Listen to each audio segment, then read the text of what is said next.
The message to the entire world is waiting doesn't work. Just Mm. whatever you're waiting for, it doesn't work. The right time is never going to arrive. And just you're stuck on a sticky floor waiting for the right time when you have all the credentials and the money. It's not going to come. So now actually is the right time.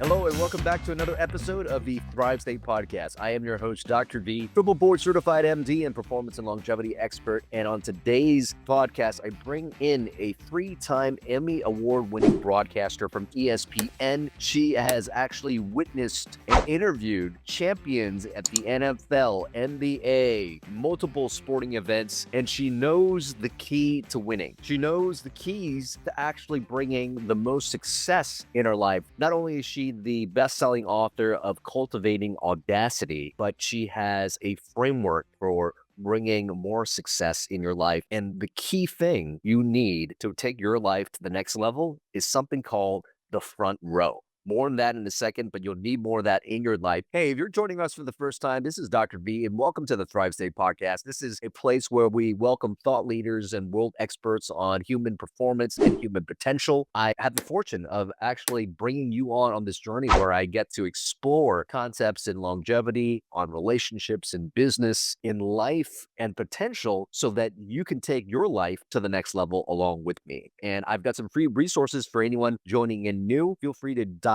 into thrivestatestarter.com to get that all sorted out for you. Also, if you would like a toolkit where you could audit your life in the 7 areas that most contribute to your bioenergetic state, go to mythrivestate.com/toolkit to receive that. Now, on today's podcast, I give you three-time award-winning broadcaster Anne-Marie Anderson. She is probably one of the very first female broadcasters in her categories and interviewed probably some of the biggest icons in sports. She also has a bestseller that was released earlier this year called Cultivating Audacity, Dismantle Doubt and Let Yourself Win. She is a mother of 3, enjoys playing beach volleyball, golf, hiking, swimming, and any game where you can keep score. You can see the competitive nature that's within her. But in her, there is a level of grit, there's a level of determination, and you will be inspired by not only her story, but her practical frameworks for you to achieve the success that you want in your life. She brings us the concept of the front row, the people that you need in your life to get you to where you want to be, to where you want to go. Learn how to cultivate these people in your life, how to create a front row of your own by listening to this episode. So, ladies and gentlemen, please enjoy this conversation with Anne-Marie Anderson. Anne-Marie Anderson, welcome to the Thrive State Podcast. This is going to be fun. I'm excited to talk with you. That's really, really cool. I'm looking behind you and I'm seeing 3 Emmys there. Congratulations. And congratulations on the book launch that you had earlier this year. Thank you so much. I know the Emmys are a flex, right? You put them in the back of a Zoom background. They were in my closet for many years until we all started Zooming. Well, definitely really inspiring because I actually put that in my vision board for this year. Awesome. And I don't even know what it would be for, but I just threw that up there because I do share a message in health that I think is really important for people to hear. And hopefully it goes through the media waves and potentially that's what I'll get an MB for. But seeing it there, well, potentially, maybe that's what manifested. It was just like seeing an Emmy while doing a podcast with you. Yeah, exactly. Seeing is believing. That's the whole thing. Manifesting with action. I love it. Okay, so there's a part of the show that we kick off called the 5 to Thrive. 5 questions worth 1,000 points each. But if you win the 5 to Thrive, the next time we meet in person, you get a healthy meal on me. So, Anne Yeah. Marie Anderson, are you ready to play the 5 to Thrive? I'm ready. Let's go. Question number 1 is, what did you dream of becoming as a child? I dreamed of becoming a journalist. Oh, wow. You stepped right into your dream. That's beautiful. Question number 2 was, what one book, phrase, or quote entered your life and then completely shifted the way you saw the world after it entered your world? My mom always said, "This too shall pass," and it annoyed me Mm. to death. But what I learned is that the good times pass also. And once I really grabbed that, it helped me become super present. So when things are going well, I sit in gratitude in that moment instead of thinking far ahead. And it changed the way I approach both the successes and the perceived failures. Beautiful concept of the impermanence of things. Question number three, we're going to be diving this into this a little bit more, but if you could add anyone into your front row who's not currently in there yet, who would that person be? Maya Angelou, I can pick anybody from Yeah, any time in history, hopefully. Maya Angelou, I think she had a certain wisdom with just letting things be and unfold that as much as I try to stay present, her experience, I think, would be incredibly helpful to hear about. beautiful. You're a broadcaster yourself, but if you could just broadcast one message to the entire world right now, what would that be? The message to the entire world is waiting doesn't work. Just Mm, whatever you're waiting for, it doesn't work. The right time is never going to arrive. And just you're stuck on a sticky floor waiting for the right time when you have all the credentials and the money. It's not going to come. So now actually is the right time. Beautiful. Last question is, what is one daily habit or non-negotiable in your life? Okay, I love that you asked this because this is a new one this year, and I actually have it right here. I made a jar. I don't know if you can see it says good things. And this year, at the end of every day, I'm writing a little post-it note of something good that happened during the day and putting it in there. So when I get to the end of the year, New Year's Eve, I'm planning to read all those notes and see the little micro moments of the year that can you sometimes get forgotten. Beautiful. First of all, you win the 5 to Thrive, which means the next time we do meet in person, healthy meal on me. And that's so Yay. important because I would say that until recently, I haven't been a person to, it takes something super remarkable for me to feel a win. What does it feel like to be able to create a little ceremony out of taking out a sticky note, entering something that you could put into that jar? It requires a mindfulness, and, like, we've heard this before. When you start looking for it, "Hey, I've gotta have something to put in this jar today. I've gotta Yeah. see, like, what's good happening." You start noticing those moments more, whereas before, if somebody said you did a really good job on something, you might be like, "That's great, but I actually didn't do a great job on this." Now it's like, "Oh, they said I did a great job on this," or, "This went well. I'm gonna put that in even if the rest of the day was challenging." Yeah, that's so beautiful. I am so inspired by your work because I actually have a great friend and mentor, Keith Ferrazzi, and he wrote the book Never Eat Alone. Your work in cultivating audacity and your concept of this front row really reminds me of that work, and I think it's so important. Throughout my life, I've always wondered how to achieve success. And I remember also that a lot of my blocks were these stories of not having enough resources or the talent or the X or the Y. And just last year, some remarkable things have happened with me in media and how I've grown. And if I had to look back at the version of myself that said, "Oh, how did I do that? What did I actually do?" It wasn't the who or it wasn't the how or what, but it was really the who. There were people in my life that had either the ideas or the resources or the support that helped me. So can you explain to us your concept of the front row and why it's so important that people have a front row? A couple of reasons. All right, first of all, the Surgeon General talked about this loneliness epidemic Yeah. that we've got in the country because you don't really have to leave your house for much, right? Dinner can get delivered to your door, you can work from home, you can Zoom with friends. So we have this loss of social connection. It wasn't my intention with the front row, but it is a great part of it because when you ask somebody else to be in your front row, and your front row is a carefully curated small group of people who are going to lift you up, challenge you, hold you accountable for whatever your dream is. And here's the thing, Ken, it isn't your mom and it's probably not your best friend because they want you to be safe. So they're great people to have in your life, but your front row are the people who are going to be like, "Hey, you said this. Did you do it? Okay, it didn't work out. What's the next plan?" The other unintended outcome of the front row is that you are giving significance to someone else in your life. And as I started to ask people, "Will you be in my front row?" which is the actual term I use, and anybody who attends one of my keynotes then kind of picks it up and uses it, is you're saying your opinion matters to me. Your voice matters to me. And I would like you to help me get where I want to go. I will tell you, I've been asked to be in many people's front row. All of a sudden, then I'm checking in with them. "Hey, you said, how did that go? How did this go? Oh, okay. What's the next move?" And so the front row is important, not only because it's going to help you move closer to your values and visions and who you want to be, but also because it will help deepen social connections and provide significance to others and to you in the world. I can't say how important it is to have these people in your life to give you new energy, new frequency, new support, new accountability. It was something I needed to practice. And I remember probably 10 years ago just being very scared to approach people with that much vulnerability to have them be a part of my life. And I know for many listeners here, they're like, oh, I want so and so to be in my front row. How do I even approach that? How do I get people to want to invest in me? And so, what would you say for somebody who's looking to kind of build a front row is maybe some practical steps to start cultivating these connections with people that they want? Well, so the first thing is I want to make clear is you're not asking them to do something for you or it isn't about like what can you do for me?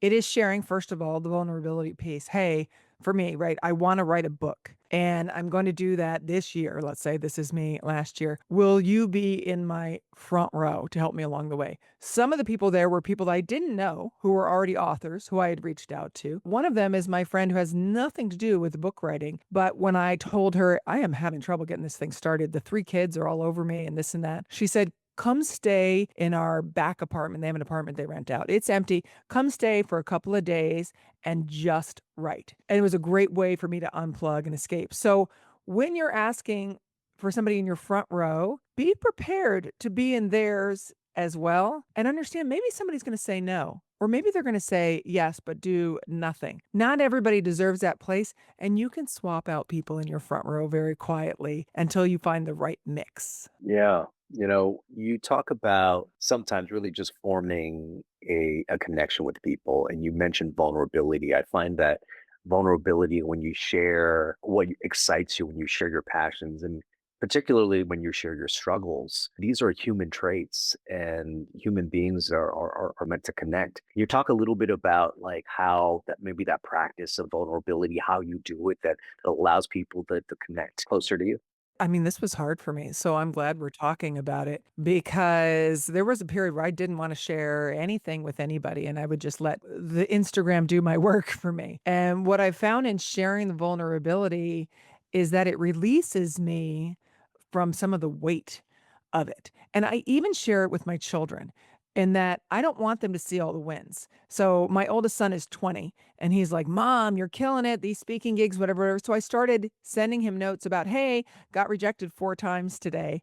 And for a while he was like, "Oh, dang." And then I was like, "No, no, that's good. That means I'm putting myself out there." And by doing that, I'm releasing myself from any kind of fear that I would have had prior about rejection. And I'm helping him see it's part of the process. And I get excited about being rejected because that means I'm pushing. And I want to be pushing always. I don't want to stay the same. Yeah, and in conjunction with vulnerability, there's also something of you want somebody to be of service to you, but I think being of service to other people, but being generous with some of those things kind of potentially invites others to want to be a part of your inner circle. Can you talk a little bit about that? Sure. In terms of, let me understand for sure that you're talking about, rephrase it for me if you would, please, so I get it right. Yeah, yeah. So I know for me, cultivating relationships, sometimes leading with service, leading with a kind heart, and asking for somebody to do something. If you can potentially lead with service yourself for somebody else to include it in Yes. your life, is that something that you use to kind of cultivate people to be in your front row in addition to being vulnerable? Sure, absolutely. I just hung up with somebody who was helping me, just give me some advice. I had called her Yeah. for it. And as we hung up, I said, I need to find some ways to help you. And then I thought, oh, I have a connection that she really wants. Mhm. And so I said, I'm going to send them a note right now and say how generous and helpful you were with me because I know it will excite this person. And she's like, that's perfect. What I see when I'm selecting people to be in my front row is are they doing big things on their own? Are they trying to achieve things? I can't really have anybody in my front row. I have lots of friends and everything, but nobody in my front row whose only focus is me. Like, I want it to be reciprocal so that we all rise together. So the people in my front row have their own goals. And by sharing my vulnerabilities and goals with them, they tend to share theirs back. And then we check in and encourage, lift up, recalibrate, redirect, all of it. And you brought up something just now in terms of the people in your front row? How selective do you have to be? But more importantly, are there people or characteristics of persons you do not want in your front row? Yeah, as I got off the stage from one of my keynotes, somebody came up and said, "Are there people in the back row?" And I said, "The people you're asking about shouldn't even be in the room. Those people shouldn't even be in the room." Look, sometimes people will disappoint us. So you may want somebody to be your ally and in your front row, and then you find out, oh, they're not really acting like it. Or maybe there's some tension or jealousy. Those people are not in your front row. They could still remain your friends if you'd like. But for my thing, it's anybody that you're looking at as you curate your front row. I like a good mix. I like a mix of somebody who's where I want to be. Maybe that's an author who's written multiple books, somebody who is especially tenacious in their job, maybe somebody who's a long time trusted friend who's doing their own big things, a mix of those people because everybody brings something different. And it is always important to think about what I can bring to them as well. It does not work like any relationship. It does not work well if it's all about you. Yeah. I mean, you have a very interesting stat on your book. I think you said that many Americans have less than three close friends. My friend Keith Ferrazzi has this stat. He was talking about they were interviewing employees across the workforce and employees that felt only 50% of employees felt that they had someone in their life that had their back. And of Yeah. those 50% of big people, 60% of them were married. Oh, So, interesting. yeah, what is it about kind of how we are currently navigating life that makes people feel so disconnected these days? And what might be some things we can do to kind of recultivate developing these connections with other people? It's the isolation, right? We think all Yeah. this technology has gotten us great things, and it has, but it also creates some isolation. And the other thing is, I don't have one front row, right? I have a fitness front row. And when I don't show up to work out, my phone is buzzing. And I always joke to them, "Hey, I need new friends," kind of thing. Like it's just a joke, but like they're my fitness front row. I have people that are in my keynote speaking front row and people who will say, "Hey, I got booked for a gig, but I can't do it. How about this one for you?" And I reciprocate that back. I have people when I got divorced that were my front row who I said, I feel like a failure. I couldn't save this marriage. Here it is. So you can have many different front rows in your life, and there's not the same people that are in all of them. I think I have one person who's in all my front rows just because she is a grinder in a different profession and is all about lifting people up. As I look at that book behind you, Cultivating Audacity, and there's a peacock Yeah. that that's the avatar there. Can you talk a little bit about what audacity means to you and why you put the peacock on the cover of your book? I hope you're enjoying the podcast so far. If you are, I just wanted to let you know, join our community. There's so many free resources and a great community of people that desire health, happiness, human potential to have more in their life, more health, more energy. And when you have those two things together, you could create more happiness, more abundance, whether it be financial, romantic, all these things in your life. And if you're just starting out, you don't know where to go, just sign up for thrivestatestarter.com, because in there you're going to get a bundle of information that includes a longevity ebook, a longevity and performance resource guide, lecture notes that come from my keynotes at Google, at Fortune 500 companies, all the insights in that keynote in lecture slide form given to you. And then finally, breathwork. I share 3 powerful breathwork exercises to access calm, which really gives you clarity and peace during the day, to access energy if you need to wake up and really motivate yourself, and finally a breathwork routine that you could do every single morning so that you could be very intentional with how you create that day. You can find all this stuff delivered free to your inbox at thrivestatestarter.com. And our community is growing. If you want to be a part of a community of people that desire the Thrive State, that are really in Thrive State themselves and help other people along with that, You could be a part of the community. You can get group coaching from me. We do breathwork sessions, meditation sessions, and you also get to drop in and participate in podcasts in the future.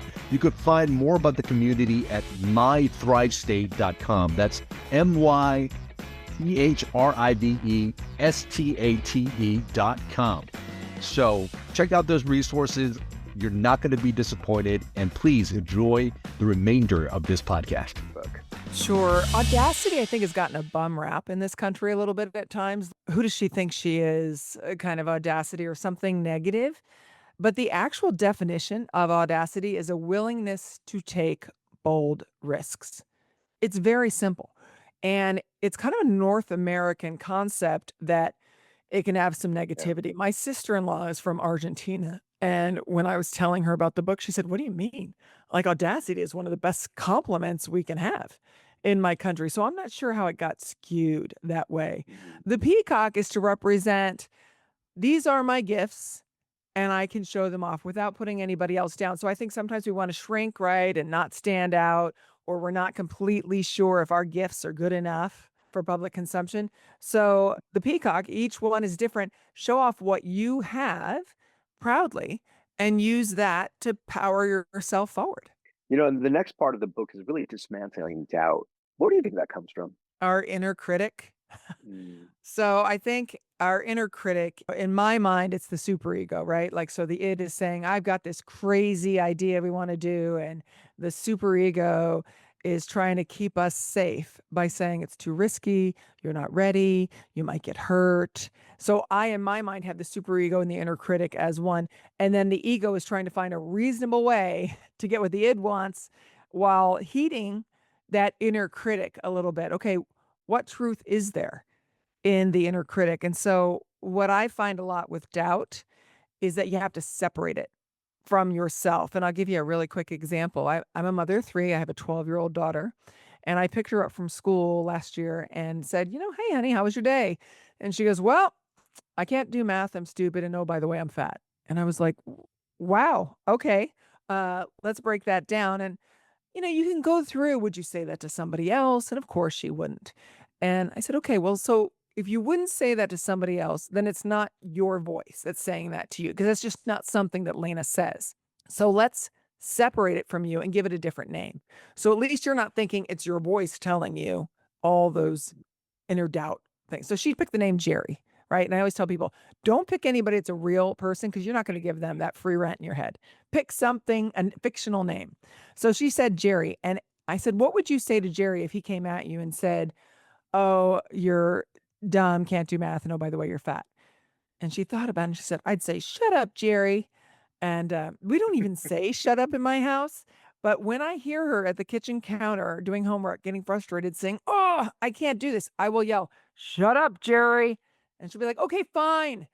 Just taking her out of that moment into an awareness that that's just a thought, just one thought. And you have the power to change your thoughts, to think of something else. And you Yeah. can think of an orange. You can think of smelling an orange. It takes you out of the thought of criticizing yourself. It doesn't matter what it is. How does having an inner circle help with overcoming doubt?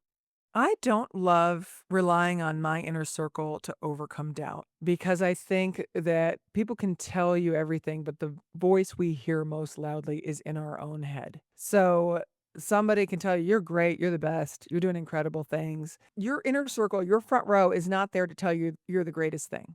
That's not the point of an inner circle. Your mom and your best friend can do that for you.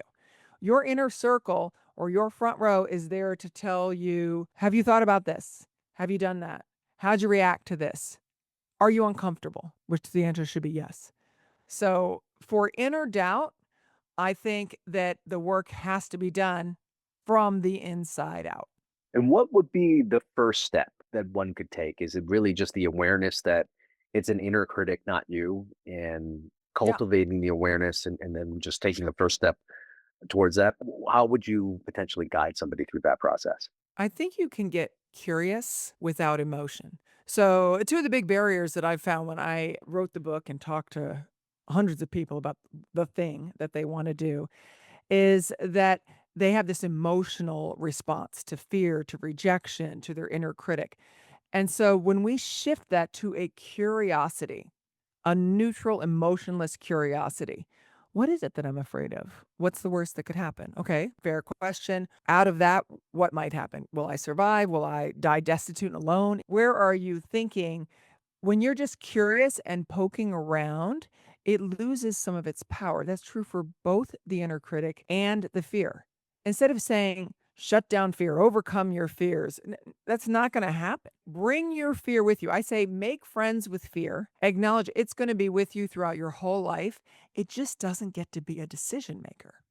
So good. I would imagine one of the things I really wanted to talk to you about was really kind of the pivot to doing the important work that you're doing here. You're a three-time Emmy award-winning broadcaster. That's a completely different skill set than thought leadership and keynote speaking and cultivating organizations to be at their best. I went from a doctor to doing something similar to you, and it was really rough making that pivot initially. But how did you cultivate the audacity to say that you could do something different? And what does it practically look like? And I think what would be helpful for people, I know for me, it was very messy, that transition period from being a full-time Mhm. doctor to a keynote speaker. What did that look like for you in terms of the emotions you were going through and the mindsets that you needed to shift? What did that messy look like to you? Well, so I'm still a working broadcaster. I was on ESPN2 the day before yesterday. The reason I wanted to share the message from the stage is because I have been in the locker rooms and boardrooms of some of the most successful coaches and programs and franchises in the country and beyond. So, what I observed through their work, how do coaches create environments for elite performance translates so well to the corporate world. And so I don't think it was messy for me because when I'm on stage and I'm saying, look, here's what I've observed of how to get the best performance out of your people. Here's what I've observed how to weave individuality into a powerful group culture. I've got concrete examples of 35 years of being around elite performers. So for me, it was another way to share what I've learned behind closed doors through 35 years working for ESPN and a variety of other networks. That's beautiful. And when you mentioned the individuality to really kind of taking a communal approach to something, how have the best teams and organizations been able to do so? I mean, particularly when you're talking about professional sports and people getting paid like nine-figure salaries, how do you get them to kind of buy into a one team unit versus the superstars that might be taking the attention of some teams? I call it a shape-shifting leader, and one of my favorite coaches I ever saw create this was Phil Jackson, who was the head coach of the Chicago Bulls, the Los Angeles Lakers. In his final year with the Bulls, he had an incredibly talented team. Everybody knew it was his final year, he was gonna be done, and they wanted to win the championship, and what Phil Jackson said is when you take your ego out of the equation and only focus on the end goal, get rid of everything that doesn't affect that, then you'll have better performance. The example was Dennis Rodman, one of the greatest rebounders in the NBA, had a very quirky personality, very different from the rest of his teammates. And in the middle of the season, in January, he went to Phil Jackson and said, I need a vacation. And Michael Jordan's like, "Yo, if anybody needs a vacation, I need a vacation." But Phil Jackson said, "I'm gonna give it to you." And from my understanding, Jordan was upset about it. Like, "What do you mean? We're trying to do something here." And Phil Jackson's theory was, "We're trying to win a championship. That's the end goal. Is losing Rodman for a couple of days gonna really affect that end goal?" And here's what he discovered. For Michael Jordan, he needed basketball. That was his identity, that was who he was. He needed basketball. Dennis Rodman, Phil Jackson realized, didn't need basketball. He'd be fine either way. It wasn't his identity, but the Bulls needed him. And so by saying the rule for you, Dennis, is yes, you can go to Vegas and have a couple of days of complete debauchery that would kill most of us and come back refreshed, then that's going to drive us to our goal. Whereas for somebody else, no way. And I never forgot that because I thought he took each individual's superpower and weaved it into this incredible tapestry, which of course led them to the championship. That's amazing. Reminding me of that Bulls team, you really had a pretty diverse group of people, from Jordan to Pippen being that second fiddle, to Robin kind of standing out, To to Steve be able Kerr, to. who was being steady, right? Yeah, Steve right. Kerr. What do you think about Phil Jackson allowed him to be able to cultivate this oneness? I mean, people argue that Shaq and Kobe had their differences, but while Phil was there, he was still able to get three out of them. What is it about leaders that allow other people to maybe get them to buy into this group culture and collective vision, other than and to leave some of their individual kind of desires? So I was a Los Angeles bureau producer for ESPN and Sports Center when Kobe was drafted to the Lakers. He was a teenage kid. The first practice was an open practice to the media. I was there when Kobe walked in. I think because he was 17 when he was drafted, 18 by the time first tip, but 17 at the time. And I think we all expected him to defer somehow, be a little unsure maybe if he was ready for the NBA or how it went. But that is not what happened. Kobe walked in and looked really comfortable. And of course, media loved it.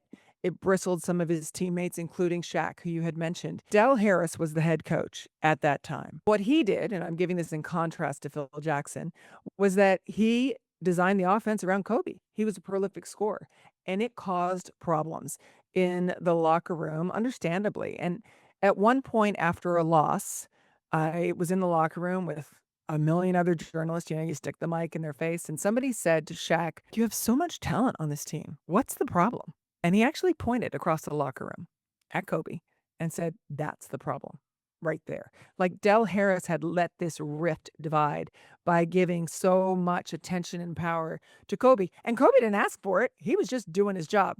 So when Phil Jackson came in, he needed to untangle that. And the first thing he did was look at those two pillars of the team and recognize that Kobe could take criticism very well. Everything was just data to him.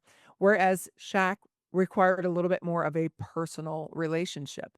So, first of all, he changed the offense. So it wasn't completely centered around Kobe. This is when the triangle offense came in. Mhm. He also talked to Kobe and said he wanted to dial it back a little bit more, not participate in the 3-point contest at the All-Star game. And then he started working Shaq in more to create a better balance. And it's not like a balance of scoring, it's a balance of team chemistry. And their relationship was repaired to, at the time of Kobe's death, back to a really good relationship. And I think that's probably the most masterful job I have seen Phil Jackson do, because he didn't look at each basketball player. He looked at each person and said, what motivates them? What can they accept from me in terms of guidance? Where are the lines? And as a result, as you mentioned, 3 more championships with that team. Wow, as you're saying that, you kind of bring these a couple of really key concepts. Is it seemed like he got team cohesion, not by labeling the team as something and perpetuating the sameness to every individual, but he really looked at the individual and have them shine, but had them latch on to a vision that really got everything gelling. It was really to bring up the individual as best as he could and then get them to buy into the shared. Yeah, and I've also found that setting your expectations is important as a leader. One of my first assignments on the road at ESPN was to cover the 1992 Olympics, in which the original Dream Team was there. And Chuck Daly, who was head coach of the Pistons, was the head coach of that team. And the first thing he did was schedule a closed door scrimmage, no media, with the Dream Team versus the best that college basketball had to offer. Bobby Hurley, Jamal Mashburn, Grant Hill, etc. And what happened in that first matchup is that the Dream Team were trying to feed each other the ball and try different things and weren't really that concerned with scoring until it was too late. And the college kids beat the Dream Team by 6 points. Wow. The only loss the Dream Team ever had. And after that, Chuck Daly set his expectations. You're on this team because you're the greatest rebounder. You're on this team, Magic Johnson, because you can distribute like no other. You're on this team, Michael, take the shot. Bird, stop passing the ball. All of that. when he set his expectations and said, "You're here for your gifts, and that's what I expect you to do." They then played the college team again in a rematch the next day and beat them by 100 points because he had said, "Here are my expectations for you." If you don't know what your company, what they want from you, what they see as your gifts, how are you really going to deliver your part of weaving that individuality into a powerful group culture? So good. As you were telling me the very first Thrive State podcast, Five the Thrive question of your childhood dream being a broadcaster. Mhm. And as we've been talking about audacity, here you are, a woman. And when you probably started, there were probably very few women sports broadcasters. Can you talk a little bit about that desire, that dream as a child, that use of audacity, and how you kind of broke into this industry now, with 3 Emmys right behind you?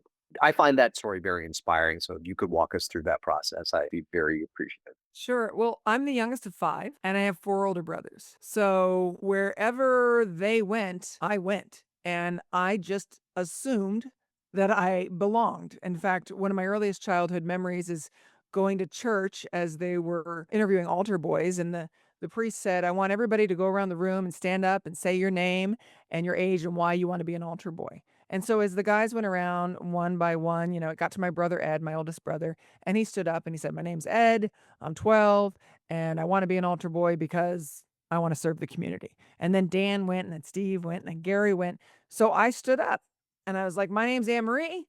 I'm 6 and I want to be an altar boy because," and they all started laughing.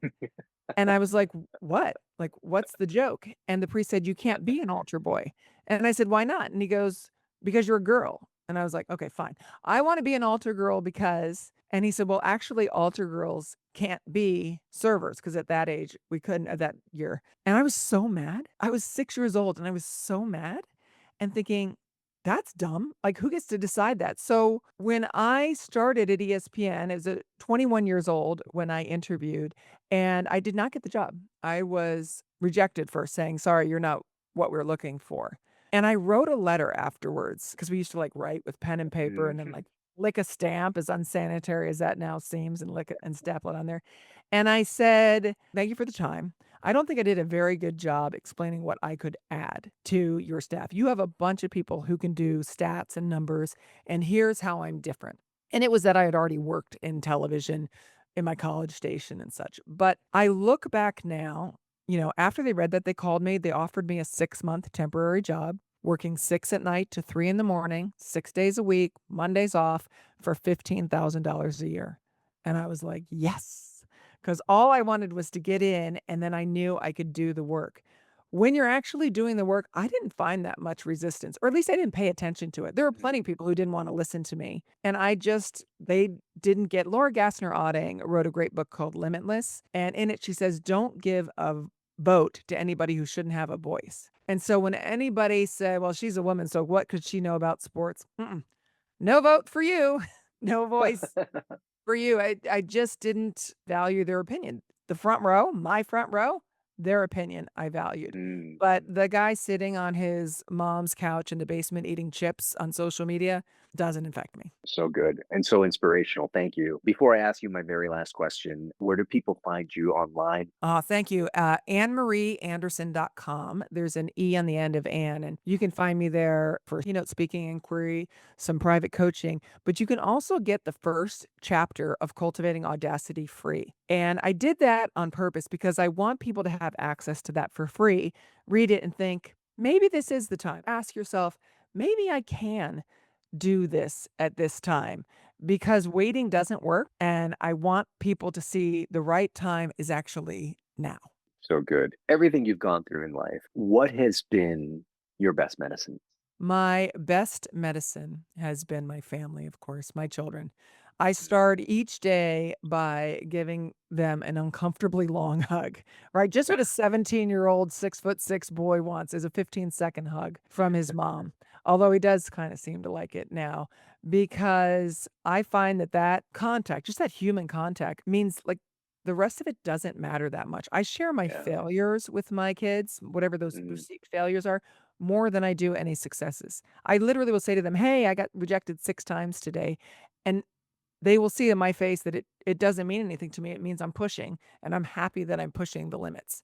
And so that's my best medicine. Oh, beautiful. Anne Marie Anderson, your wisdom and your energy and your story, so inspiring. Thank you for your wisdom today, and thank you for being a part of the Thrive State podcast. Thanks for letting me be your guest. I hope you enjoy that episode of the Thrive State podcast. And if you're finding that this content is really helping you and your family members, please consider supporting our mission and our cause of elevating health, happiness, and human potential for people all over the world. You can do so by making sure that you subscribe to this podcast, sharing it with your friends and family members, and leaving us a 5-star review wherever podcasts are heard. All these things are going to really help elevate the show and to give us the resources to continue to bring more content just like this to yourself as well as the people that you love.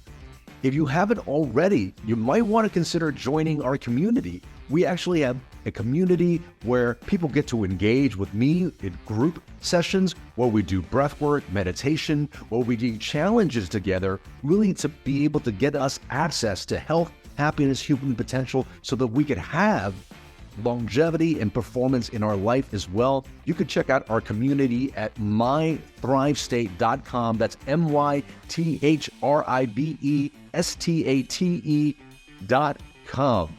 And if you haven't already, pick up a copy of my book, Thrive State. It really gives you all the tools, the pillars that you need to create a blueprint to control the energetics of your life. Who are you? How you show up in the world? The choices that you consistently make create an energy in your body, and you can control this. And when you can control that, you also control the messages you give to your DNA that gives you access, again, to optimal health, longevity, and peak performance. And let me also just share a free gift to you. If you haven't already, please pick up my longevity and performance bundle where I share lecture notes, ebooks, breathwork exercises, and longevity and performance resources at thrivestatestarter.com. Thank you so much for being a part of this community. Thank you for helping us grow. Remember always, my friends, that you are your best medicine.